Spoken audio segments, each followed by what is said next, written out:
హరే కృష్ణ. చాలామంది భక్తులు ప్రశ్నిస్తున్నారండి.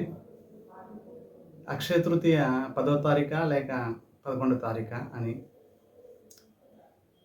మనకి ఎప్పుడు, ఎలా, ఏం చేయాలి?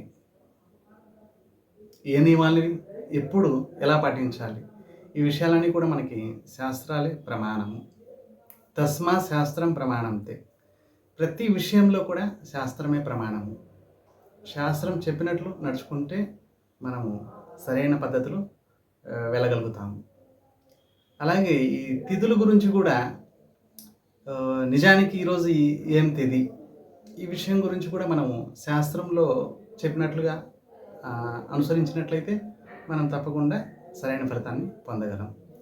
సరే, ఏకాదశి ఒక్కోసారి చూడండి, మీరు వింటూ ఉంటారు. ఏకాదశి ఒక్కోసారి కొంతమంది ఈరోజు పాటిస్తారు, కొంతమంది రేపు పాటిస్తారు, కొంతమంది అంటారు ఏకాదశి ఈరోజే, కొంతమంది అంటారు రేపు అంటారు.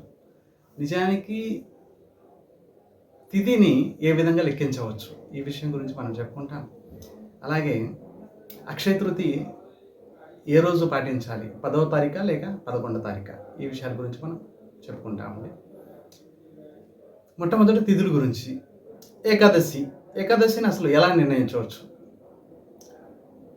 ఏకాదశి నిర్ణయించేటప్పుడు ఎప్పుడు కూడా బ్రహ్మముహూర్తంలో, ఆ సమయంలో బ్రహ్మముహూర్తంలో ఏ తిథి ఉంది, ఆ తిథిని బట్టి ఏకాదశిని నిర్ణయించవచ్చు. ఏకాదశి తప్ప మిగతా తిథుల గురించి, మిగతా తిథుల్లో ఏమేమి పాటించాలి, ఈ విషయాల గురించి మిగతా తిథుల్లో వచ్చినప్పుడు సూర్యోదయంలో ఏ తిథి ఉంది దాన్ని బట్టి లెక్కిస్తారండి. ఫర్ ఎగ్జాంపుల్ ఏకాదశి తిథి గురించి మనం చెప్పుకుంటాం. ఏకాదశి ఈరోజు ఏకాదశి సరే శాస్త్రంలో ఏం చెప్పబడింది? శుద్ధ విద్ద, 2 రకాలండి. శుద్ధ అంటే సంపూర్ణంగా ఏకాదశి ఈరోజు వచ్చింది, దీన్ని శుద్ధ ఏకాదశి అంటారు. సరే, విద్ద అంటే మొదటి దానితోటి దశమితోటి యుక్తమై ఉండొచ్చు, లేకపోతే ద్వాదశితోటి యుక్తమై ఉండొచ్చు, దీన్ని విద్ద అంటారు. సరే, పూర్వ విద్ద, పరవిద్ద, 2 రకాల విద్యలు. మొట్టమొదట శుద్ధ విద్య, 2 రకాలండి. మళ్ళీ విద్యలో 2 రకాలు, పూర్వ విద్య, పరవిద్య. పూర్వ విద్య అంటే ఇప్పుడు ఫర్ ఎగ్జాంపుల్ ఏకాదశి, పూర్వ విద్య అంటే దశమి యుక్తమైన ఏకాదశి. పరవిద్య అంటే ద్వాదశితో యుక్తమైన ఏకాదశిని పరవిద్య అంటారు. మరి ఈ 2 సరే, శుద్ధ ఏకాదశి అయితే ఈరోజు శుద్ధ ఏకాదశి, ఇక కన్ఫ్యూజ్ ఏం లేదు, అందరూ కూడా ఈరోజే ఏకాదశి పాటిస్తారు. ఈరోజే ఏకాదశి, అందులో ఇబ్బంది ఏం లేదు. ఎప్పుడైతే ఏకాదశి ఈరోజు కొంతమంది, రేపు కొంతమంది పాటిస్తారు, అలాంటప్పుడు నిజానికి ఈరోజా లేకపోతే రేపా అనే ఒక సందేహం వస్తుంది. ఇప్పుడు కూడా పూర్వ విద్యని పాటించకూడదు, పరవిద్య సర్వోత్తమైనది. సరే, పూర్వ విద్యను పాటిస్తే 100 జన్మల్లో చేసుకున్న పుణ్యం కూడా క్షీణింపబడుతుంది. పరవిద్యని ఎప్పుడు పాటించాలి అంటే విషయం ఏంటంటే, దశమి యుక్తమైన ఏకాదశిని ఎప్పుడు కూడా పాటించకూడదు, ద్వాదశి యుక్తమైన ఏకాదశిని పాటించాలి. శుద్ధ ఏకాదశి వచ్చింది, అందులో ఇబ్బంది ఏం లేదు. ఎప్పుడైతే ఈ ద్వంద్వం వస్తుంది, ఈ రోజా రేపా అని, అలాంటప్పుడు దశమితోటి యుక్తమైన ఏకాదశిని ఎప్పుడు కూడా పాటించకూడదు. సరే, ఎలాగంటే ఇప్పుడు ఏకాదశిని ఎలా నిర్ణయిస్తారు? బ్రహ్మముహూర్తంలో, అంటే సూర్యోదయానికి ముందు బ్రహ్మముహూర్తంలో ఆ సమయంలో ఏం తిథి ఉంది దాన్ని బట్టి ఏకాదశిని నిర్ణయిస్తారు. ఆ రోజంతా ఏకాదశే, కానీ బ్రహ్మముహూర్తంలో ఇంకా దశమి ఉంది, అలాంటప్పుడు దాన్ని త్యజించవలను. మామూలు సర్వసాధారణంగా జనాలు అనుకుంటారు, ఎక్కువగా ఏ తిథి అయితే రోజంతా ఉందో ఆ తిథి రోజు ఆ తిథిని పాటించాలి అని అనుకుంటారు. నిజానికి శాస్త్రం అలా చెప్పడం లేదండి, నిజానికి అలా పాటించకూడదు. బ్రహ్మముహూర్తంలో ఇంకా దశమి ఉంది, ఆ రోజంతా ఏకాదశే, కానీ ఆ ఏకాదశిని పాటించకూడదు. బ్రహ్మముహూర్తంలో తర్వాత రోజు విషయం చెప్తున్నాను. బ్రహ్మముహూర్తంలో ద్వాదశి ఇంకా వచ్చేసింది, ఈ రోజంతా ఏకాదశే, కానీ తర్వాత రోజు బ్రహ్మముహూర్తంలో ద్వాదశి వచ్చేసింది. అంటే దశమి యుక్తమైన ద్వాదశి యుక్తమైన ఏకాదశి. ఈ ఏకాదశిని పాటించాలి. ఇందులో ఇది శాస్త్ర ప్రమాణము. కనుక దశమి యుక్తమైన ఏకాదశిని ఎప్పుడు పాటించకూడదు. ద్వాదశి యుక్తమైన ఏకాదశిని పాటించాలి. ఇది ఏకాదశి నిర్ణయం. మిగతా తిథుల గురించి జన్మాష్టమి కానీ, రాధాష్టమి కానీ, శ్రీరామనవమి కానీ, ఇప్పుడు అక్షయ తృతీయ రేపు 10వ తేదీ 11వ తేదీ అని సందేహం కలుగుతుంది చాలామందికి. నిజానికి 10వ తేదీ పాటించాలా లేకపోతే 11వ తేదీయా? 2 రోజులు పాటించాలా ఏంటి? లేదు, అలాగే ఉండదు. సరే, మిగతా తిథుల గురించి మనం నిర్ణయించేటప్పుడు ఎప్పుడు కూడా సూర్యోదయం యొక్క సమయాన్ని బట్టి, ఆ సూర్యోదయం సమయంలో ఏ తిథి ఉంది ఆ తిథిని బట్టి మనం నిర్ణయిస్తాం విషయం అన్నమాట. ఇప్పుడు చూడండి, రేపు అక్షయ తృతీయ 10వ తేదీ చూసుకున్నట్లయితే, మనము పంచాంగం చూసుకున్నట్లయితే 5 గంటల 35 నిమిషాల వరకు కూడా, ఈ 5 గంటల 35 నిమిషాలు ఆ సమయంలో సూర్యోదయం అవుతుంది 10వ తేదీ. అప్పటికి ఇంకా ద్వితీయ ఉంది. ఇంకా ఆ రోజంతా తృతీయ, ఆ రోజంతా కూడా తృతీయ. కానీ 5 గంటల 35 నిమిషాలకు సూర్యోదయం అయ్యే సమయంలో ద్వితీయ ఇంకా ఉంది. కనుక 10వ తేదీ అక్షయ తృతీయని పాటించకూడదు. సరే, 11వ తేదీకి వద్దాము. 11వ తేదీకి 4 గంటల 27 నిమిషాలకి చతుర్థ వచ్చేస్తుంది. అంటే సూర్యోదయానికి ముందుకు ఇంకా వచ్చేస్తుంది. 4 గంటల 27 నిమిషాలకి ఈ చతుర్థ వచ్చేస్తుంది. అంటే ఈరోజంతా తృతీయ, రేపు తెల్లవారుజామున 4 గంటల 27 నిమిషాలకి చతుర్థ వచ్చేస్తుంది. అంటే చతుర్థ యుక్తమైన తృతీయ అన్నమాట. కనుక 10వ తేదీ కాకుండా 11వ తేదీ పాటించవలను. ఇప్పుడు చూడండి, ఇది శాస్త్ర ప్రమాణం, పంచాంగం ప్రకారము ఇది విషయం తెలిసిందనమాట. కనుక మనము అక్షయ తృతీయని 11వ తేదీ పాటిద్దాము, శాస్త్ర ప్రమాణము. మిగతా జనాలు ఈరోజంతా తృతీయ వచ్చింది కనుక ఈరోజు మేము పాటిస్తాము అని సర్వసాధారణంగా అనుకుంటారు. నిజానికి అది నిజం కాదు, తప్పనమాట శాస్త్ర ప్రకారం. సరే, అక్షయ తృతీయ విశిష్టత ఏంటి? అక్షయ తృతీయని ఎలా పాటించాలి? అసలు ఆ రోజు అక్షయ తృతీయ అంటే ఏంటి? అక్షయ, పేర్లో చూడండి, అక్షయ. క్షయం అంటే క్షయం అయిపోతూ ఉంటుంది. అక్షయం అంటే ఎప్పటికీ క్షయం కాదు.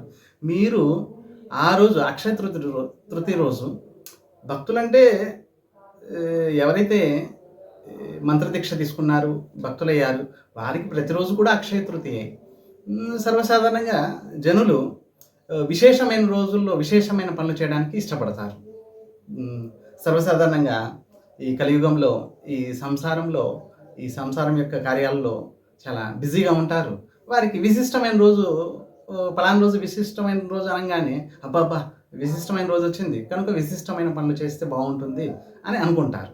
సో అటువంటి వారికి, సరే భక్తులైతే వారికి ప్రతిరోజు తృతీయ, అక్షయ తృతీయ, వారు ప్రతిరోజు కూడా శ్రీకృష్ణుడి యొక్క సేవలు నియుక్తమై ఉంటారు కాబట్టి వారికి ఇబ్బంది లేదు. మిగతా జనుల కోసం సరే అక్షయ తృతీయ అసలు విశిష్టత ఏంటి?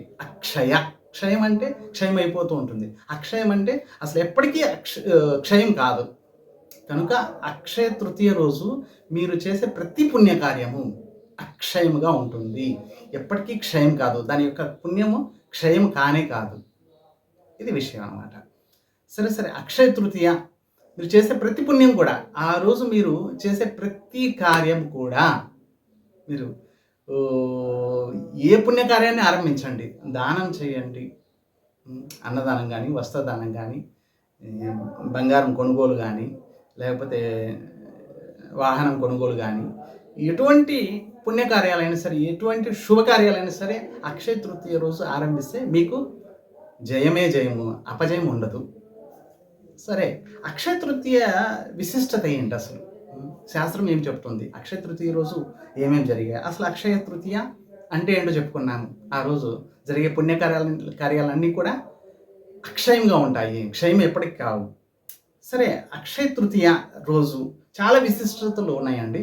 ఒక్కొక్క విశిష్టత గురించి కనీసం 20 పైన విశిష్టతలు చెప్పబడి ఉన్నాయి శాస్త్రాల్లో. ఆ విషయాల గురించి మనం చెప్పుకుంటామండి. అక్షయ తృతీయ రోజు వసంత ఋతువు సమాప్తం అయిపోతుంది, గ్రీష్మ ఋతువు ప్రారంభమవుతుంది. అక్షయ తృతీయ రోజు వసంత ఋతువు సమాప్తం అవుతుంది, గ్రీష్మ ఋతువు ఆరంభమవుతుంది. ఈ యొక్క సంధి కాలాన్ని అక్షయ తృతీయ అంటారు. ఒక ఋతువు సమాప్తమవుతుంది. ఇంకొక ఋతువు ప్రారంభమవుతుంది. ఈ మధ్యలో ఉన్న కాలాన్ని సంధికాలం అంటారు. ఈ సంధికాలమే ఈ అక్షయ తృతీయ రోజు వసంత ఋతువు సమాప్తమవుతుంది. గ్రీష్మ ఋతువు వస్తుంది. దీన్ని ఈ అక్షయ తృతీయ రోజు ఈ సంధికాలాన్ని అక్షయ తృతీయ అంటారు. రేపు 11వ తేదీ వసంత ఋతువు వెళ్ళిపోతుంది. గ్రీష్మ ఋతువు వస్తుంది. ఋతువులను బట్టే మనకి లభించే పదార్థాలు కానీ, ఈ జనుల్లో సత్వగుణము, రజోగుణము, తమో గుణము, ఈ గుణాల్లో మార్పులు ఇవన్నీ కూడా ఋతువులను బట్టి వస్తూ ఉంటుంది. మన యొక్క వాతావరణం కానీ, మనుషుల్లో కానీ, జనుల్లో కానీ, జీవుల్లో కానీ కలిగే మార్పులన్నీ కూడా ఈ యొక్క కాల ప్రభావం వల్లే మారుతూ ఉంటుందన్నమాట. సరే, ఇప్పుడు ఇంకా విశిష్టత ఏంటి? గంగా స్వయంగా చూడండి, గంగాదేవి ప్రకటమైంది అక్షయ తృతీయ రోజు. నిమ్నగానం యథా గంగా. ఎన్ని నదులు ఉన్నాయండి భరతవర్షంలో. అన్ని నదుల్లోకెల్లా సర్వోత్తమైంది, సర్వశ్రేష్టమైంది గంగా నది. ఆ గంగా నది అవతరించింది అక్షయ తృతీయ రోజు. గంగా నది ఈ సూర్యవంశంలో సగరుడు అనే ఒక మహారాజు ఉండేవారు. ఆయన వంశంలో నుండి వచ్చిన వారే ఇలా వస్తూ వస్తూ చివరికి భగీరథుడు పేరు వినే ఉంటారు. అందుకే గంగా నదిని భగీరథి అని అంటారు. భగీరథుడు ఈ గంగను తీసుకొచ్చారు. ఈ సగరుడు వంశంలోనే అంశుమానుడు, అసమంజసుడు, దిలీపుడు ఇలా రకరకాల రాజులు వచ్చారండి. సో ఈ విధంగా మనము ఇంకా దానికి లోపలికి వెళ్ళిపోతే చాలా అంశాలు మనం చెప్పుకోవాలండి. కనుక గంగ ఎలా అవతరించింది ఒక ముక్కలో చెప్పాలంటే, సగర మహారాజు ఒక యజ్ఞం చేయడానికి ఇష్టపడ్డారు. యజ్ఞం చేస్తున్నారు, అశ్వమేధ యజ్ఞము. అశ్వము ఇలా తప్పిపోయింది, కనిపించకపోయింది. ఇక సగరు కుమారుడు ఈ అశ్వాన్ని వెతుకుతూ మొత్తం పృథ్వీ అంతా తవ్వేసి పాతాళ లోకంలో లోపలికి వెళ్ళిపోయారన్నమాట. చివరికి ఈ పాతాళ లోకంలో చివరికి వెళ్ళిపోయేసరికి అక్కడ కపిల భగవానుడు ఉన్నాడు, తపస్సు చేస్తున్నారు. ఆయన వెనక ఈ అశ్వాన్ని చూశారు వాళ్ళు. అరే ఈయన తీసుకొచ్చారు అంటూ వాళ్ళు కోపగించారు. అప్పుడు కపిల భగవాన్ యొక్క కోపాగ్నిలో వాళ్ళు మాడి మషైపోయారు అన్నమాట. అంత భయంకరమైన కోపాగ్నిలో మాడి మషైపోయారు. ఇక సర్వగా అంశుమానుడు, అరే వీరు ఎక్కడికి వెళ్ళిపోయారు, మా యొక్క భ్రాతృలు, మా యొక్క బ్రదర్స్ ఎక్కడికి వెళ్ళిపోయారు అంటూ వెతుకుతూ వచ్చారు. ఇక్కడ కపిల భగవాన్ని చూశారు. ఆయన చూడగానే ప్రణామం చేశారు. అయ్యా, నా యొక్క పితరులు మీరు, సరే మీరు గంగను తీసుకురండి, గంగ యొక్క స్పర్శ వల్ల వీరికి సద్గతి ప్రాప్తించును అని కపిల భగవానుడు అంటారన్నమాట. అప్పుడు అంశుమానుడు, ఆయన తర్వాత అసమంజసుడు, దిలీపుడు ఇలా అందరూ కూడా తపస్సు చేస్తారు గంగను తీసుకురావడానికి. చూడండి ఎంతమంది రాజులు తపస్సు చేశారు. చివరికి భగీరథుడు ఆయన తపస్సు చేస్తే గంగా సంతృప్తి చెందింది. మరి మిగతా రాజులు తపస్సు చేస్తే గంగ రాలేదు, భగీరథుడు తపస్సు చేస్తే ఎందుకు వచ్చింది? ఒక సందేహం కలగవచ్చు. నిజానికి మిగతా రాజులందరూ కూడా రాజ్య పరిపాలన చేసి రాజ్యాన్ని, రాజభోగాల్ని అనుభవించి తర్వాత వెళ్ళి తపస్సు చేశారు గంగను తీసుకురావడానికి. కానీ భగీరథుడు రాజ్య పరిపాలనని, రాజ్యాన్ని అనుభవించకుండా ఆయన డైరెక్ట్ వెళ్ళి తపస్సు చేశారు. గంగ తీసుకొని వచ్చిన తర్వాత రాజ్య పరిపాలన చేశారు. కనుక భగీరథుడు తీసుకొని వచ్చారు. ఈ గంగ అవతరించే ముందుగా 2 నియమాలు చెప్పిందనండి. గంగాదేవి అన్నది, భగీరథుడు సరే మీరు చెప్పినట్లు నేను వస్తాను, కానీ నా వేగాన్ని ఎవరు తట్టుకుంటారు? ఇది మొదటి నియమం. చూడండి, నేను భయంకరమైన వేగంతో వస్తాను. మరి ఇంత వేగంగా వస్తాను, ఈ పృథ్వీ నుంచి లోపలికి వెళ్ళిపోతాను, రసాతలం పాతాళంలోకి వెళ్ళిపోతాను. మరి ఆ సమయంలో మరి ప్రయోజనం ఏంటి? నా వేగాన్ని తట్టుకోవాలి కదా. నేను రావడానికి సిద్ధంగా ఉన్నాను, కానీ నా వేగాన్ని ఎవరు తట్టుకోగలరు? ఇంకా రెండోది, ఈ భూలోకంలో పాపులు ఎక్కువ. నేను అవతరించాను అనుకోండి, ఈ పాపులే వస్తారు, వచ్చి స్నానం చేయడానికి వస్తారు. సరే వాళ్ళ పాపాన్ని కడిగేసుకుంటారు. ఈ పాపాన్ని నేను భరించాలి. మరి నాకు ఇంత పాపాన్ని భరించే శక్తి నాకెక్కడ ఉంది? కనుక నా వేగాన్ని తట్టుకోగలిగిన వ్యక్తి గురించి ఏర్పాటు చేయండి. అలాగే నా పాపాలు పోయేటట్టుగా పాపులందరూ వచ్చి స్నానం చేస్తారు. పాపాన్ని కడిగేసుకొని వాళ్ళు వెళ్ళిపోతారు. మరి ఆ పాపాలని నేనే అనుభవించాలి. మరి నా నుండి పాపం పోయేటట్లు చూడండి అని అన్నారు. సరే, ఈ 2 ఏర్పాట్లు నేను చేస్తాను అన్నారు భగీరథుడు. మొట్టమొదట గంగాదేవి యొక్క వేగాన్ని భరించడానికి భగీరథుడు శివుణ్ణి ప్రార్థించారు. స్వామి, దయచేసి గంగాదేవి యొక్క వేగాన్ని నియంత్రించండి. సో తర్వాత శివుని ప్రార్థించారు. శివుడు నియంత్రించారు. తర్వాత గంగాదేవి 4 పాయలుగా సీతా, చక్షు, భద్ర, అలకానంద అంటూ ఈ అలకానందే భరతవర్షంలోకి వచ్చింది. ఇలా గంగాదేవి అవతరించింది ఈ అక్షయ తృతీయ రోజు. ఇంకా ఏంటి, సుధాముడు అంటే కుచేలుడు. కుచేలుడికి శ్రీకృష్ణుడి యొక్క అనుగ్రహం. ఈ విషయం గురించి శ్రీమద్ భాగవతంలో మనకు చెప్పబడిందండి. కొద్దిగా చెప్పుకొని మనం ముందుకెళ్దాం. ఇంకా చాలా అంశాలు ఉన్నాయి మనం చెప్పుకోవడానికి. పోరుబందర్, ఈ పేరు వినే ఉంటారు. ఈ పోరుబందర్లో ఈ కుచేలుడు, తన భార్య సుశీల, వీరిద్దరు కూడా ఉండేవారు. చాలా గొప్ప భక్తులండి వీరు ఇద్దరు కూడా, దంపతులు ఇద్దరు కూడా. ఈ సుధాముడు, ఇంకో పేరు కుచేలుడు. లభించిన దాంతో సంతృప్తి చెందేవారు ఆయన. ఒక్కోసారి 2 రోజులు 3 రోజులు కూడా పస్తూ ఉండాల్సి వచ్చేది. అయినా కూడా భగవంతుడి యొక్క భక్తుడు కాబట్టి ఆ భక్తుడి యొక్క లక్షణం లభించిన దాంతో సంతృప్తి చెందడం, లభించకపోతే ఇదే శ్రీకృష్ణుడి అనుగ్రహం అంటూ ఏకాదశి అయింది, మంచిదైంది అని అనుకోవడమే భక్తుడి యొక్క లక్షణం. సుఖ దుఃఖాల్లో శ్రీకృష్ణుడిని స్మరించడమే భక్తుడి యొక్క లక్షణం. ఈ కుచేలుడు కూడా లభించిన దాంతో సంతృప్తి చెందేవారు. మరి ఇంత కఠినమైన పేదరికంలో ఉండేవారు. దరిద్రులు కాదు వాళ్ళు, పేదరికం. ఈ పేదరికం కూడా చేసుకున్న కర్మను బట్టి. కానీ ఈ భక్తుడికి తాను స్వయంగా శ్రీకృష్ణుని భక్తుడు కాబట్టి ఆయన స్మరించాలనే ఉద్దేశంతో కఠినమైన పేదరికాన్ని కూడా ఆయన చాలా సంతోషంగా స్వీకరించారు. సరే, ఈ పేదరికంలో ఉన్నప్పుడు మరి సుశీల ఆవిడ ఒకసారి ఆయన తన భర్తతో అన్నదన్నమాట, స్వామి, మీ యొక్క స్నేహితుడు శ్రీకృష్ణుడు అని విన్నాను. అప్పుడు కుచేలుడు అన్నాడు, నా స్నేహితుడు శ్రీకృష్ణుడే. చిన్నప్పుడు ఇద్దరం కలిసి ఒకే స్కూల్లో చదువుకున్నాను. అయితే ద్వారకాధీశుడు కదా శ్రీకృష్ణుడు. ఒకసారి ఆయన దగ్గరికి వెళ్ళండి. మరి బ్రాహ్మణులు మనము, మరి మీరు వెళ్తే మిమ్మల్ని ఉత్త చేతులతోటి పంపించరు కదా. అంటే ధనాన్ని ఆశించండి ఆయన నుండి. అప్పుడు కుచేలుడు అన్నాడు, భలేదానివి, మరి ఇన్ని రోజుల నుంచి నేను వెళ్ళలేదు. ధనం ప్రాప్తి కోసం నేను నా స్నేహితుడిని అడుగుతానా ఏంటి? లేదు, నేను ధనం ప్రాప్తి కోసం వెళ్ళను. కానీ సుశీల అన్నది, ఏదో విధంగా మీరు వెళ్ళండి స్వామి, మన యొక్క పరిస్థితి చూస్తున్నారు కదా, పిల్లలు ఉన్నారు, పిల్లలు కూడా ఆకలితోటి పాపం భరించలేకపోతున్నారు, ఏదో విధంగా మీరు వెళ్ళాలి, తప్పదు అని సుశీల అన్నది. అప్పుడు కుచేలుడు, సరే నాకు స్వామి యొక్క దర్శనం లాభం వస్తుంది కదా, స్వామిని దర్శించవచ్చు కదా, మంచిదైంది అని చెప్పి సరే ఉత్త చేతులతో ఎలా వెళ్ళాలి? పాపం సుశీల పక్కనే ఆ ఇంటికి వెళ్ళి కాస్త అటుకులు తీసుకొచ్చింది. ఈ అటుకుల్ని ఆ చినిగిపోయిన ఆ పంచలో కట్టేసి ఆయనకి ఇచ్చింది. స్వామి, మీరు వెళ్తారు కదా, స్వామికి ఇవ్వండి, కొత్త చేతులతో ఎలా వెళ్తారు?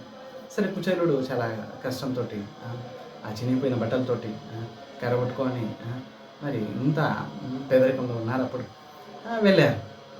అప్పుడు ద్వారపాలకులు అంటున్నారు, ఎవరైనా మీరు?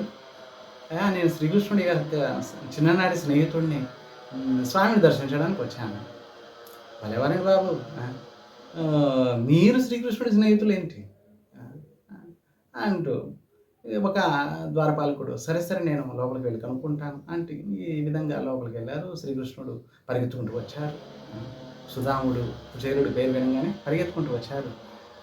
ఆలింగనం చేసుకున్నారు. తర్వాత సరే మా వదిన గారు ఏదో ఒకటి పంపించుంటారు నా కోసం, కానీ ఈ అటుకులు ఇవ్వడానికి కూడా ఈయనకి సంకోచం కలిగింది. అయ్యో, ద్వారకాధీశుడికి నా అటుకులు ఇవ్వడం ఏంటి? ఈ అటుకులు ఎలా తింటారు ఆయన? పలక తగులుకుంటాయి. సో ఈ విధంగా మొత్తానికి శ్రీకృష్ణుడు ఆయనకి ధనాన్ని కలిగించారు. అది కూడా ఈయన వెళ్ళిన తర్వాత పోర్బందర్లో చూశారు. పెద్ద పెద్ద బంగారు ఇల్లులు, సేవకులు, దాసీలు వీరందరిని చూసేసరికి సుశీల మొత్తం ఒంటి నిండా బంగారం వేసుకొని వచ్చేసరికి ఈయనే గుర్తుపట్టలేకపోయారు ఈయన ఇల్లుని, భార్యని. అంత ధనాన్ని శ్రీకృష్ణుడు ఇచ్చాడు. సో అక్షయ తృతీయ రోజు ఈ కుచేలుడు శ్రీకృష్ణుడి నుండి ధనాన్ని పొందారు. ఇంకా రథ నిర్మాణము. జగన్నాథపురిలో జగన్నాథుడి యొక్క రథం ప్రతి సంవత్సరం కూడా కొత్త రథాన్ని ఏర్పాటు చేస్తారండి. శ్రీ జగన్నాథుడికి, బలదేవుడికి, సుభద్రకి ముగ్గురికి కూడా, అన్న చెల్లెళ్ళకి ముగ్గురికి కూడా కొత్త కొత్త రథం ప్రతి సంవత్సరం కూడా. కనుక ఈ అక్షయ తృతీయ రోజు రేపు 11వ తేదీయే ఈ రథ నిర్మాణాన్ని ప్రారంభిస్తారు పూరి యొక్క మహారాజ్ గారు. సో ప్రతి సంవత్సరం ఈ కొత్త రథాన్ని ప్రారంభించి శ్రీమందిరం నుంచి గుండిచా మందిరంకి వస్తారనమాట. గుండిచా మందిరం అంటే ఎక్కడైతే పుట్టినిల్లు బృందావనం, శ్రీమందిరం అంటే ద్వారకా నుంచి బృందావనం వస్తారు ఈ కొత్త రథాల్లో. సో రథ నిర్మాణం కూడా ఈ యొక్క అక్షయ తృతీయ రోజు ప్రారంభిస్తున్నారు. ఇంకా పరశురాముని యొక్క జన్మం ఈ అక్షయ తృతీయ రోజు. చూడండి ఎన్ని విశిష్టతలు ఉన్నాయో ఈ అక్షయ తృతీయ రోజు. కనుక మీరు నిజానికి నిష్కపటంగా ఎటువంటి కామనా లేకుండా భగవంతుడు భక్తులు అవ్వడానికి ప్రయత్నిస్తే సర్వోత్తమైన రోజు ఈ అక్షయ తృతీయ. ఆ రోజే మీరు గురువుగారిని గ్రహించి భగవంతుని యొక్క ఈ కలియుగంలో భగవంతుని నామం సర్వోత్తమైనది హరినామము. ఈ హరినామాన్ని జపించడం వల్ల, సంకీర్తన చేయడం వల్ల భగవంతుని ప్రాప్తి కలుగుతుంది. కనుక అక్షయ తృతీయ రోజు మీరు తప్పకుండా భగవంతుని భక్తులు అవ్వడానికి ప్రయత్నించండి. ఈ అక్షయ తృతీయ రోజు పరశురాముడి యొక్క జన్మము. 21 సార్లు మొత్తం పృథ్వీ అంతా తిరిగి క్షత్రియుల్ని సర్వనాశనం చేశారు పరశురాముడు. తర్వాత నిజానికి సూర్యదేవుడు ధర్మరాజుకి అక్షయ పాత్రనిచ్చారు. ఈ అక్షయ పాత్ర వల్ల వారు రోజుకి వేల లక్షల మందికి బ్రాహ్మణులకి అన్నదానం చేసేవారు. అక్షయ పాత్ర, ఈ అక్షయ పాత్రను పొందారు ధర్మరాజు తపస్సు చేశారు సూర్యదేవుడు అక్షయ పాత్ర ఇచ్చారు. వనవాసంలో ఈ 12 సంవత్సరాల వనవాసంలో వారికి ఈ అక్షయ పాత్ర చాలా ఉపయోగపడింది. ఈ దుర్వాసుని యొక్క కోపం నుండి కూడా ఈ అక్షయ పాత్ర వారిని రక్షించింది. నిజానికి శ్రీకృష్ణుడు రక్షించారు. ప్రతిసారి కూడా చూడండి అక్షయ పాత్ర విశిష్టత ఏంటి ఒకసారి చెప్పుకున్నాం. అక్షయ పాత్ర అండి ఎప్పటి వరకు ద్రౌపది ఆహారాన్ని గ్రహించదు అప్పటి వరకు కూడా ఈ అక్షయ పాత్రలో ఏం కోరుకున్నా కూడా, ఎంత కోరుకున్నా కూడా వచ్చేస్తుంది. మీరు ఏమైనా కోరుకోండి, ఎంతైనా కోరుకోండి, ఎంతమందికైనా ఏమైనా కోరుకోండి, ఏ ఐటమ్ అయినా అడగండి, ఆ ఐటమ్ ఇస్తుంది, ఎంతైనా ఇస్తుంది. ఎప్పటి వరకు ద్రౌపది గ్రహించదు. సో ఈ విషయం అందరికీ తెలుసు. కౌరవుల్లో దుర్యోధనుడు ఏదో విధంగా పాండవుల్ని సర్వనాశనం చేయడానికి ఆయన ఎప్పుడు కూడా ప్లాన్లు వేస్తూ ఉంటారు శకునితో కలిసి. సరే ఒకసారి దుర్వాసముని సర్వత్ర భ్రమణం చేస్తూ శిష్యులతోటి వచ్చారు హస్తినాపురం. అప్పుడు శకునుడు అన్నాడు దుర్యోధనుడితోటి, సరే నువ్వు ఈ దుర్వాసుడు వచ్చాడు, ఈయనకి బాగా సేవ చేయి, ఈయన నీకు ఉపయోగపడతాడు. సరే శకునుడు చెప్పినట్లుగా ఈ యొక్క దుర్వాసమునికి బాగా సేవ చేశారనమాట. సేవ చేసేసరికి దుర్వాసుడు సంతృప్తి అయ్యారు. సరే చివరికి దుర్యోధన నీకేం కావాలి చెప్పు, ఏదైనా వరం అడుగు. అప్పుడు దుర్యోధనుడు అన్నాడు, సరే స్వామి నేను హస్తినాపురంలో ఉన్నాను, నాకేం ఇబ్బంది లేదు, నేను క్షేమంగా ఉన్నాను. మా పాండవులు పాపం అరణ్యంలో చాలా నానా రకాల కష్టాలు పడుతున్నారు, కనుక వారికి ఏదన్నా మంచి చేయండి. ఏం చేయమంటారు చెప్పండి. ఏం లేదండి, మీరు వాళ్ళని అనుగ్రహించండి, ఆశీర్వదించండి. అది కూడా ఎప్పుడు వెళ్తారంటే ద్రౌపది ఈ ఆహారాన్ని ప్రసాదాన్ని గ్రహించిన తర్వాత వెళ్ళండి అని దుర్యోధన అంటారు. సరే దుర్యోధనుడు చెప్పినట్లుగా దుర్వాసముని తన శిష్యులతో వెళ్తారు. అరణ్యవాసంలో ఉంటారు పాండవులు ద్రౌపదితో కలిసి. ఆ సమయంలో ద్రౌపది కూడా గ్రహించేసింది అనమాట, ఆహారాన్ని గ్రహించేసింది. ఆ సమయంలో దుర్వాసుడు తన శిష్యులతో వస్తారు వేల మందితోటి. అప్పుడు సరే వాళ్ళని చూడగానే పాండవులు ప్రణామం చేస్తారు. ధర్మరాజు వస్తారు, స్వామి మా యొక్క ఆతిథ్యాన్ని గ్రహించండి. సరే సరే మేము యమునా నదికి వెళ్తున్నాము, స్నానం చేసి వస్తాము, ఈ లోపల మీరు ఏర్పాట్లు చేయండి మాకు అంటూ దుర్వాసుడు తన శిష్యులతో కలిసి యమునా నదికి వెళ్ళిపోతారు. ఇప్పుడు ఆ సమయంలో ధర్మరాజు లోపలికి వెళ్ళి ద్రౌపదితో అంటారు, నువ్వు సరే వారు వచ్చారు ఆతిథ్యాన్ని స్వీకరిస్తారు, ఏర్పాటు చేయి. అప్పుడు ద్రౌపది అంటుంది, అయ్యో నేను కూడా ప్రసాదాన్ని గ్రహించాను స్వామి, మరి ఇప్పుడు ఏంటి, ఎలా చేయాలి ఇప్పుడు అని అంటుంది. సరే సరే ఇప్పుడు ఏం చేయాలి, ఇప్పుడు ఇంత పెద్ద సమస్య వచ్చేసింది. దుర్వాసముని చాలా తపస్వి, కోపిష్టి, ఆయన యొక్క అనుగ్రహం పొందడమే కష్టం. అటువంటిది ఆయన కోరి వచ్చారు మన ఇంటికి, మరి ఆయనకి ఏదో విధంగా మనం ఆతిథ్యాన్ని ఇవ్వాలి, మరి ఇప్పుడేం చేయాలి అని చెప్పి అనుకుంటున్న సమయంలో ద్రౌపది శ్రీకృష్ణుని ప్రార్థించింది, స్వామి మీరే రక్షించాలి. అప్పుడు స్వామి ద్వారకాలో రుక్మిణీదేవి ఎదురుగా రుక్మిణీదేవి వడ్డిస్తుంది, స్వామి ఆహారాన్ని ప్రసాదాన్ని తీసుకుంటున్నారు. ఆ సమయంలో పిలిచిందనమాట ద్రౌపది కృష్ణుడిని. కృష్ణుడు పిలవగానే ద్రౌపది దగ్గరికి వచ్చారు. ఆకలిస్తుంది, నాకు తొందరగా ఏదో ఒకటి ఇవ్వు. స్వామి మా పరిస్థితి ఇది ప్రస్తుతం చూడండి, దుర్వాసముని తన శిష్యులతోటి వచ్చారు, మరి అందుకే మిమ్మల్ని ప్రార్థించాను. లేదు నాకు బాగా ఆకలిస్తుంది స్వామి. అక్షయపత్ర ఏదైతే సూర్యుడి యొక్క అనుగ్రహం వల్ల మాకు లభించింది, అది కూడా మేము అందరూ భుజించేశారు, నేను కూడా భుజించేసాను, కడిగేసి పెట్టేశాను. సరే సార్ నాకు ఏదో ఒకటి ఒక్క చిన్న మెతుకైనా ఇవ్వు, నాకు చాలా ఆకలిగా ఉంది. సరే సరే పాత్ర తీసుకురా. అక్షయ పాత్ర తీసుకొచ్చింది ద్రౌపది. అక్షయ పాత్ర చూడగానే చిన్న ఆకు, చిన్న మెతుకు కాస్త లోపల ఉంది. అంటే ద్రౌపది సరిగ్గా కడగలేదా ఏంటి? ఆవిడికి అడిగింది. కానీ శ్రీకృష్ణుడి యొక్క అనుగ్రహం వల్ల లోపల ఒక మెతుకు ప్రకటమైంది. స్వామి సంకల్పం. ఆ చిన్న మెతుకుని స్వామి ఇలా వేసేసుకొని తేపులు వచ్చేస్తున్నాయి స్వామికి. అక్కడ దుర్వాసముని ఆయన శిష్యులు కూడా తేపులు వచ్చేస్తున్నాయి. మొత్తం పీకల్లాగా తినేసినట్లుగా వాళ్ళకి అనుభవం వస్తుంది.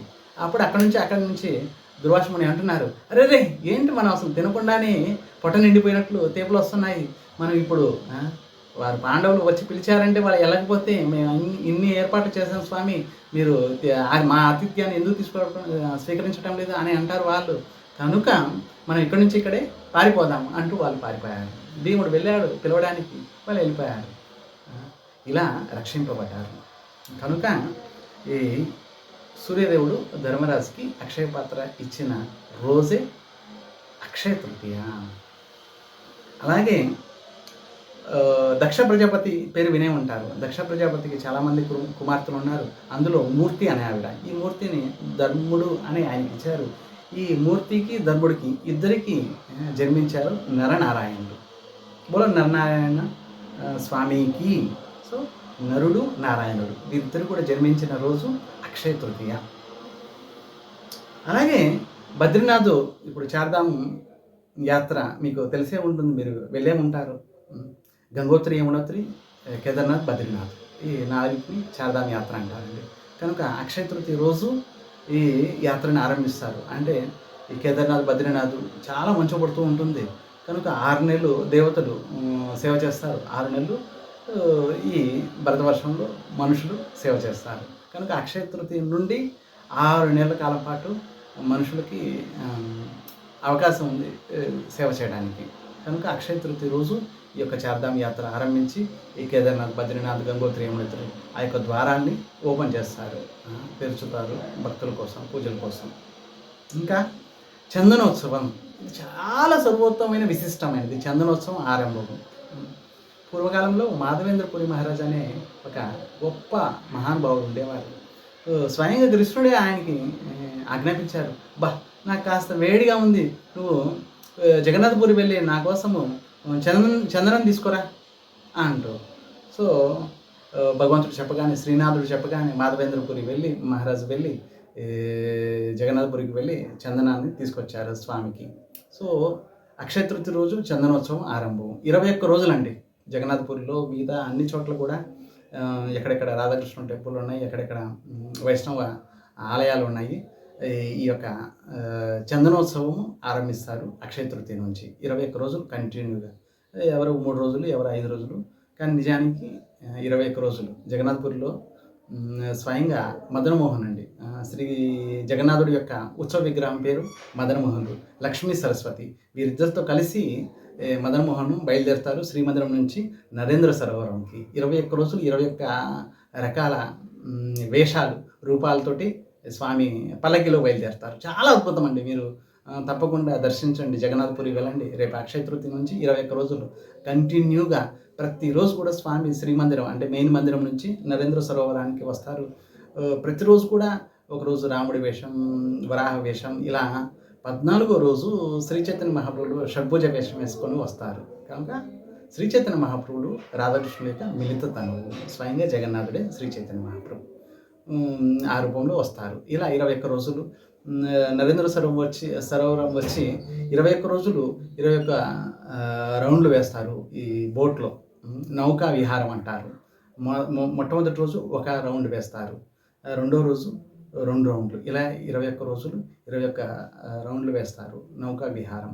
చాలా అద్భుతంగా, చాలా ఆనందంగా ఉంటుంది జగన్నాథపురిలో ఉత్సవాలు. సో మిగతా చోట్ల కూడా ఈ చందనోత్సవాలు, ఎక్కడెక్కడ వైష్ణవ ఆలయాలు ఉన్నాయి, ఈ 21 రోజులు కూడా స్వామికి ఈ యొక్క గ్రీష్మ ఋతువు వచ్చేస్తుంది కాబట్టి ఈ యొక్క తాపం నుండి స్వామికి చల్లదనాన్ని చేకూర్చడానికి భక్తులు భావంతో చందనాన్ని స్వామికి అద్దుతారనమాట. చందనోత్సవం చాలా అద్భుతంగా ఉంటుంది.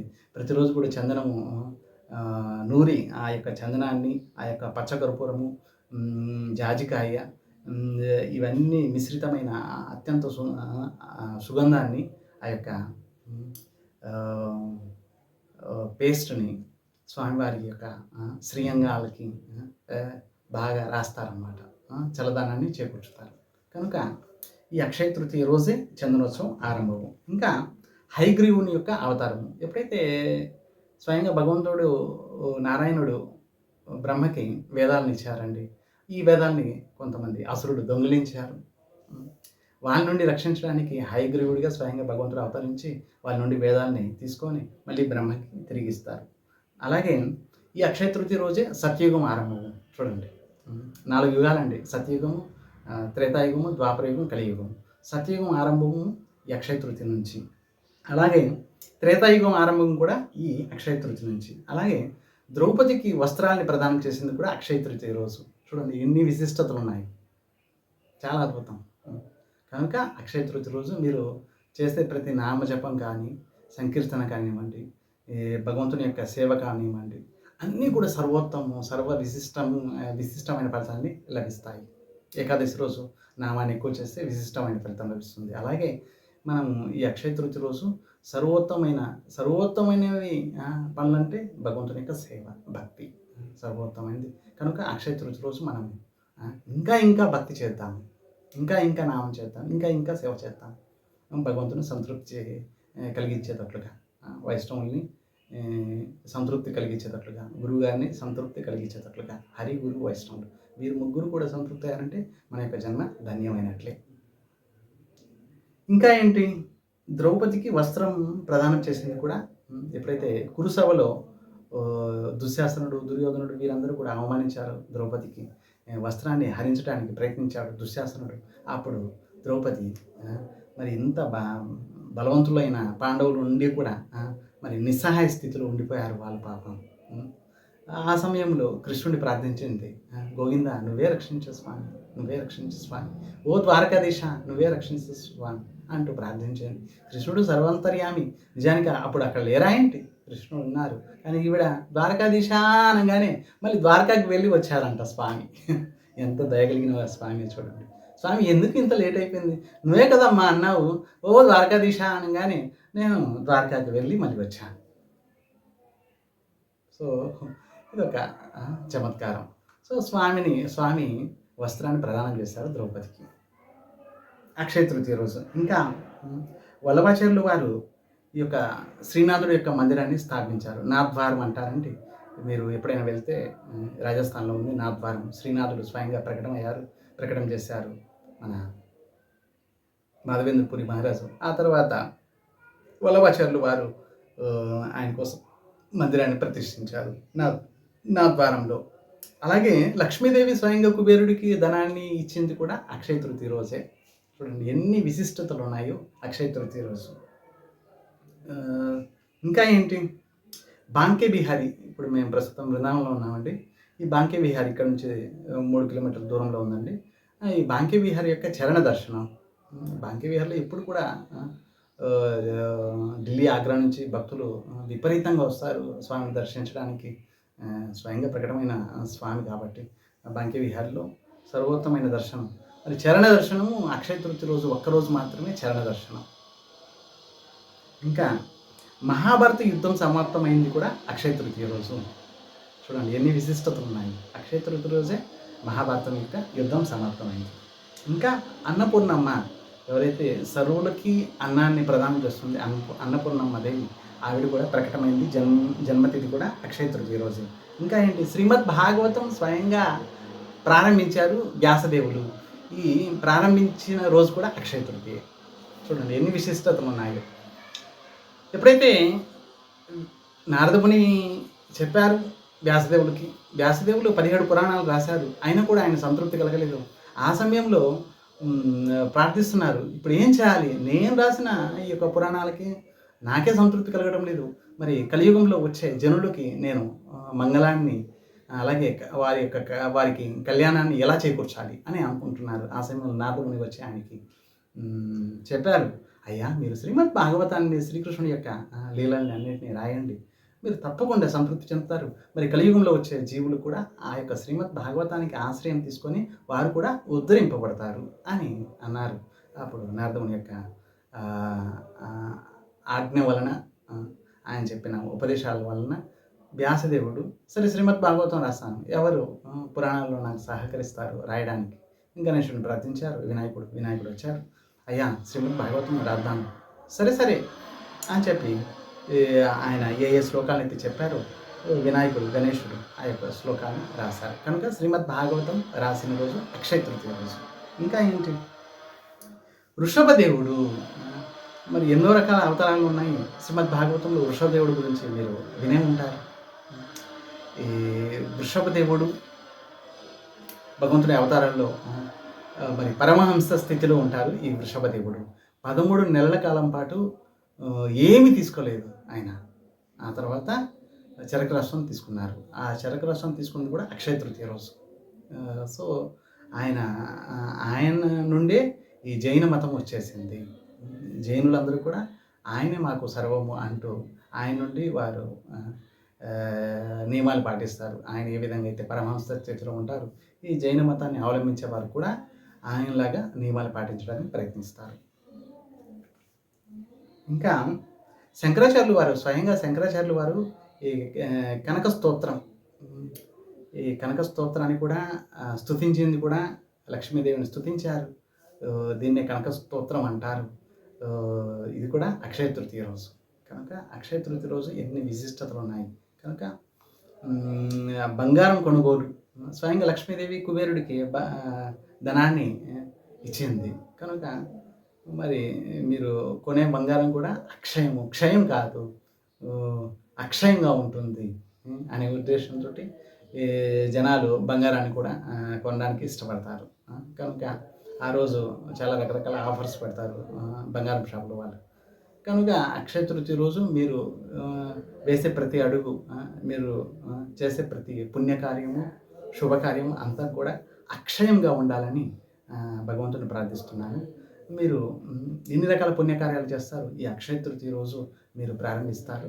ఆ యొక్క శుభకార్యాలు, ఆ యొక్క మంచి పనులు అవన్నీ కూడా భగవంతుని యొక్క దయ వలన నిష్కపటంగా భక్తిని ఆరంభిస్తే ఇంకా చాలా బాగుంటుంది.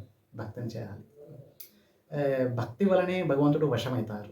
నిజానికి ముక్తిని దదాతి ఇది ముకుందుడు ముక్తి కూడా ఇవ్వడానికి సిద్ధమవుతారు. కానీ భక్తి అనగానే వెంటనే వెనక్కి దాచేస్తారు. అయ్యో భక్తి అడుగుతున్నారేంటి అంటే, భక్తిని అడగడం అంటే స్వయంగా భగవంతుడు కూడా భక్తుని యొక్క వశం అయిపోతారు. చూడండి, అదే రేపటి నుండి ఇప్పటి వరకు వీడు భజన చేశాడు, ఇప్పుడు భక్తి అడుగుతున్నాడు, భక్తిని ఇవ్వగానే రేపటి నుండి వీడి వెనక నేను తిరగాలి అనుకుంటారు స్వామి. కనుక భక్తుడు ఎప్పుడు కూడా భక్తిని కోరుకుంటాడు. భగవంతుడు కూడా ఎప్పుడు కూడా భక్తుని యొక్క వశంలో ఉండడానికి ఇష్టపడతాడు. భక్తుడు భగవంతుని వశంలో ఉండడానికి ఇష్టపడతాడు, భగవంతుడు భక్తుని వశంలో ఉండడానికి ఇష్టపడతారు. కనుక అందరూ కూడా ఈ అక్షయ తృతీయ అంటే 11వ తేదీ అండి. అక్షయ తృతీయ రోజు మీరందరూ కూడా సర్వోత్తమైన శుభకార్యము, పుణ్యకార్యం ఏంటంటే భక్తి. ఆహ్, ఈ సర్వోత్తమైన గురువుని ఈ యొక్క గురు పరంపరలో ప్రామాణికమైన గురువుని ఆశ్రయించి మీరందరూ కూడా హరినామాన్ని గ్రహించి ఈ హరినామం ఆరంభిస్తే చాలా సంతోషంగా ఉంటుంది. మీరు చేసే రకరకాల పుణ్యకార్యాలు, ఈ యొక్క శుభకార్యాలు అన్నీ కూడా హరినామం కంటే గొప్పవేం కావండి. ఎందుకంటే చివరికి హరిపాదాలను చేరడమే ఈ మానవ జన్మ యొక్క లక్ష్యము. అత్యంత దుర్లభమైనది ఈ యొక్క మానవ శరీరం అండి. 84 లక్షల జీవరాశుల్లో భ్రమణం చేసిన తర్వాత భగవంతుని యొక్క కృప వలన లభించింది ఈ యొక్క దుర్లభమైన ఈ మానవ శరీరం. ఈ మానవ శరీరం భగవంతుని పొందడానికి మాత్రమే. మిగతా జీవరాశులలో వారు భ్రమణం చేస్తూ చేస్తూ భగవంతుని మర్చిపోయి ఉంటారు. కానీ ఈ మనుష్య శరీరం పొందిన జీవుడికి భగవంతుని పొందడానికి ఒక మంచి అవకాశం. కనుక రేపు వచ్చే 11వ తేదీ వచ్చే అక్షయ తృతీయ రోజు మీరు తప్పకుండా భగవంతుని పొందడానికి, భగవంతుని ప్రాప్తి కోసం ఎంతో కొంత ప్రయత్నించండి. ఆ ప్రయత్నించేది అక్షయమవుతుంది. హరే కృష్ణ.